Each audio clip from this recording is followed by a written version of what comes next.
ఏదైతే ఈ ఎస్సీ వర్గీకరణకు అనుకూలంగా ఎస్సీ వర్గీకరణ చేయడానికి ఈ ఆంధ్రప్రదేశ్ రాష్ట్రంలో అధికారంలో ఉన్నటువంటి కూటమి ప్రభుత్వము ముఖ్యమంత్రి చంద్రబాబు నాయుడు గారు దీని మీదట one man commission Rajiv Ranjan Mishra retired IAS అధికారి చేత వన్ మ్యాన్ కమిషన్ వేయడం జరిగింది. ఇది అందరికీ తెలిసిన విషయమే. ఈ వన్ మ్యాన్ కమిషన్ నివేదికను వర్గీకరణ చేయడానికి నిన్నగాక మొన్న జరుగుతున్నటువంటి శాసనసభ సమావేశంలో అసెంబ్లీలో ఈ యొక్క Rajiv Ranjan Mishra one man commission నివేదికను ఆమోదింపజేయడానికి మరి మన రాష్ట్ర సాంఘిక సంక్షేమ శాఖ మంత్రి అయినటువంటి గౌరవనీయులు మంత్రి డోలా బాలవీరాంజనేయ స్వామి ఈ యొక్క నివేదికను అసెంబ్లీలో పెట్టడం జరిగింది. అయితే ఈ అసెంబ్లీలో లఘు చర్చ అంటే కొద్దిగా చర్చించాలని చెప్పడం జరిగింది. ఈ వాస్తవంగా అసెంబ్లీలో కానీ శాసనమండలిలో కానీ పార్లమెంట్లో కానీ ఒక దాని మీద చర్చ జరిగేటప్పుడు దీనిలో కొన్ని యాడ్ చేయాల్సి ఉంటాయి, కొన్ని తీసేయాల్సి ఉంటాయి, ఒకడు వారి అభిప్రాయాలను తెలియజేయాల్సి ఉంటాయి. వాస్తవంగా అయితే లఘు చర్చ అని పెట్టి అప్పటికప్పుడు అసెంబ్లీలో దీన్ని ఆమోదించడం జరిగింది. ఇదే బిల్లును శాసన మండలిలో మరి హోంశాఖ మంత్రి అయినటువంటి వంగలపూడి అనిత చదువుతూ అక్కడ చైర్మన్ గారిని దీన్ని ఆమోదింపజేయాలయా అని మాట్లాడుతుంటే ఈ వన్ మ్యాన్ కమిషన్ నివేదికలో ఏముంది, దాన్ని నేను 1-2 చదవాలి కదా, కనీసం చదవకుండా ఎలా ఆమోదింపజేస్తానని చెప్పి వాయిదా తీర్మానం వేసి వెళ్ళిపోవడం జరిగింది. వెంటనే ప్రత్యామ్నాయంగా తెలివిగా ఇక్కడ వ్యవహరించే చంద్రబాబు నాయుడు గారు ఆర్డినెన్స్ ద్వారా చట్టాన్ని తీసుకొచ్చి ఆమోదింపజేయడం జరిగింది. ఇది జరిగింది. అయితే నేనేమంటానంటే నిన్న చంద్రబాబు నాయుడు గారు మాట్లాడుతూ ఇక్కడ ఏబిసి అంటే గ్రూప్ 1, గ్రూప్ 2, గ్రూప్ 3లుగా విభజించాము. గ్రూప్ 1లో సంచార జాతులు వారికి 1%, గ్రూప్ 2లో మాదిగ దాని ఉపకులాలు దానికి 6.5% రిజర్వేషను, గ్రూప్ 3లో మాలా దాని ఉపకులాలు దానికి 7.5 రిజర్వేషన్లు. ఈ విధంగా రాజీవ్ రంజన్ మిశ్రా కమిషన్ నివేదిక ద్వారా మనం 3 గ్రూపులుగా తయారు చేసి రిజర్వేషన్లు ఇస్తున్నాము అని చెప్పాడు. అయితే సంచార జాతులకు 1% ఇస్తున్నాము. వీళ్ళు జనాభా ఎంత, వీరి ఉపకులాలు ఎన్ని చెప్పొద్దా?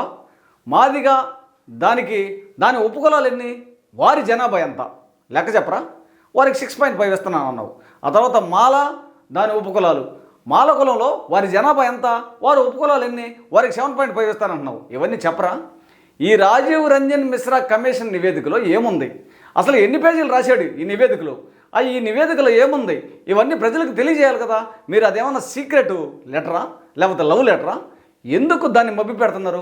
కనీసం ఇక్కడ ఈ శాసనసభలో ఉన్నటువంటి 14 మంది 15 మంది మాల సామాజిక వర్గానికి చెందినటువంటి ప్రజాప్రతినిధులు అధికార పార్టీకి చెందినటువంటి వారు ఉంటే కనీసం ఒక్కరు కాకపోయినా ఒకరన్నే లేచి మేము ఓకే అన్నాం కదా, మీ మేనిఫెస్టోలో ఉందన్నారు, మేము మాట్లాడలేకపోతున్నాం, కుక్కల్లాగా మెదలకుండా ఊరుకుంటున్నాం.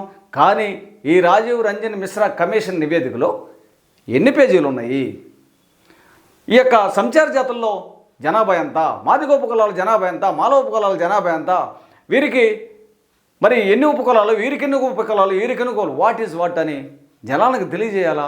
ప్రతి ఒక్కరికి ఇది పబ్లిక్ కదా కాదా? తెలియజేయరా?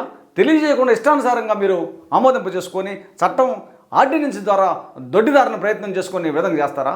ఎందుకు ఇక్కడ ఈ శాసనసభలో మాట్లాడలేకపోతున్నారని ఆంధ్రప్రదేశ్ రాష్ట్ర మాల మహానాడు తరఫున ప్రశ్నిస్తున్నాను. అయితే చంద్రబాబు నాయుడు గారు ఏమంటారంటే ఇక్కడ రోస్టర్ పాయింట్లో 100కు వచ్చినప్పుడు సంచార జాతులకు 1, మాదిగా దాని ఉపకులాలకు 6, మాలా దాని ఉపకులాలకు 8 అని అన్నాడు. ఆ తర్వాత మళ్ళీ 200కు పోయినప్పుడు సంచార జాతులకు 1, మాదిగా దాని ఉపకులాలకు 7, మాలా దాని ఉపకులాలకు 7 అన్నాడు. ఏంది ఇది అసలు? అయ్యా నాకైతే ఇది అర్థం కావట్లా. ఏం రోస్టర్ ఇది? 100కు పోయినప్పుడు సంచార జాతులకు 1 ఏంది, మాదిగలకు 6 ఏంది, మాలలకు 8 ఏంది, 200కు పోయినప్పుడు సంచార జాతులకు 1 ఏంది, మాదిగలకి 7 ఏంది, మాలలకు 7 ఏంది? ఏంది ఇది? ఎవరికైనా అర్థమైందా? మీకు అర్థమైతే ఒక్కసారి మాకు తెలియపరచండి. ఇవన్నీ క్లుప్తంగా విశదీకరించి వివరించి ఈ యొక్క అసెంబ్లీ ప్రాంగణంలో రాజీవ్ రంజన్ మిశ్రా నివేదికను ఆమోదింపజేశాము, వర్గీకరణ చేశాము. ఈ వర్గీకరణ ఈ విధంగా చేశామని చెప్పి సంబంధిత మంత్రి బయటకు వచ్చి మరి అసెంబ్లీ ప్రాంగణంలో ప్రజలకు తెలియజేయాల్సినటువంటి బాధ్యత ఉందా లేదా? ప్రభుత్వాలు ఏవైనా అధికారంలో ఉన్నటువంటి ప్రభుత్వాలు ప్రజలకు జవాబుదారీలుగా ఉండాలా?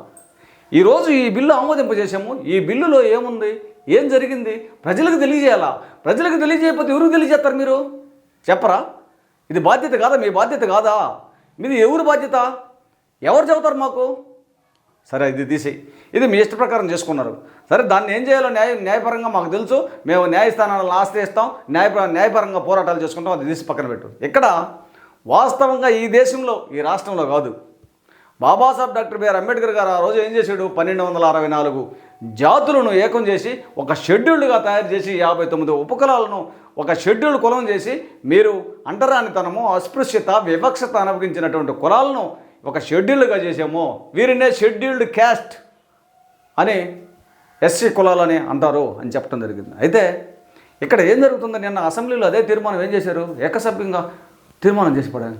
బేడా బుడగ సంఘాలను షెడ్యూల్ కులాల్లో చేర్చాలని అసెంబ్లీలో ఏకపక్షంగా ఆమోదింపజేసి దీన్ని కేంద్రానికి సిఫారసు చేశారు. మీరు చెప్పండి సమాధానం. ఈ బేడా బుడగ సంఘాలను ఎందుకు కలుపుతున్నారు షెడ్యూల్ కులాల్లో? ఈ దళితుల్లో కలపాల్సిన అవసరం ఏంది? ఏ ప్రాతిపదికన కలుపుతున్నారో ఇది కూడా ప్రజలకు తెలియజేయాలి. మీరు తెలియజేయాల్సినటువంటి బాధ్యత మన డోలా బాలవీరాంజనేయ స్వామి సాంఘిక సంక్షేమ శాఖ మంత్రి మీ మీద ఉంది. కాబట్టి రాజీవ్ రంజన్ మిశ్రా నివేదికను క్లుప్తంగా ఆన్లైన్లో పెట్టండి, ప్రజలకు తెలియజేసుకుంటారు. మీడియా ముందుకు వచ్చి క్లుప్తంగా మీడియా ద్వారా ప్రజలకు తెలియజేయాలా మన మంత్రి గారు. అదేవిధంగా బేడా బుడగ సంఘాలను మరి ఎస్సీ కులాల్లో ఎలా జరుగుతావు దీన్ని కూడా వివరించి ప్రజలకు తెలియజేయాలా. ఇది క్లుప్తంగా తెలియజేయాలా. ఇది రాజ్యాంగం. మీరు దొడ్డిదారిన ఏదైనా చేస్తే అది పద్ధతిగా ఉండదు. కాబట్టి మాలల మీద కక్షపూరితంగా అనగదొక్కాలనే ఉద్దేశంతో మీరు దొడ్డిదారిన ఇష్టానుసారంగా మరి చట్టాలను మీరు అధికారం మీ చేతిలో ఉందని చట్టాలు మీకు చుట్టాలు కాదు.